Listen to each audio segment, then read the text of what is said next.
What were the criticisms of Glasnost? What were the criticisms of Glasnost? This policy, introduced by Mikhail Gorbachev in the Soviet Union, aimed to promote openness and transparency.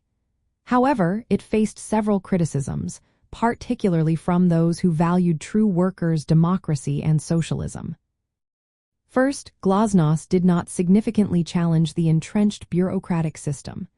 The bureaucracy remained a powerful ruling class that resisted real democratization. While Glasnost acknowledged the crisis caused by worker alienation, it did not empower workers to take control of production or governance. This left the core conflict between the bureaucracy and the working class unresolved. Second, the reforms were filled with contradictions. Glasnost allowed for criticism of the system and exposed social issues like alcoholism and youth discontent. However, this openness did not translate into real political power for workers. Many workers were skeptical, recalling past leaders' empty promises about reducing bureaucracy and increasing democracy.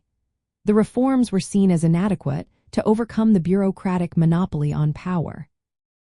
Third, while Glasnost allowed open discussions about previously taboo topics, it did not lead to meaningful systemic change.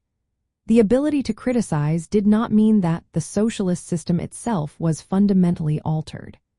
Some critics felt that Glasnost merely exposed problems without resolving them, leaving the totalitarian structure intact.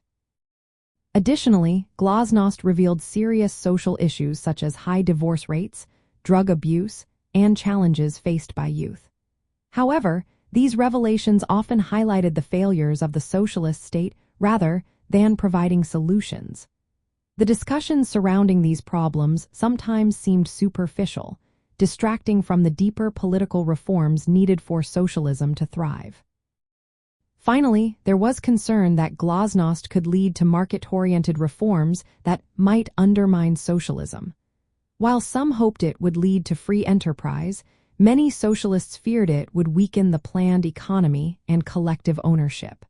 This could ultimately threaten the interests of the working class. In summary, Glasnost faced criticism for being an incomplete reform. It exposed many issues but failed to dismantle bureaucratic control over the economy and politics.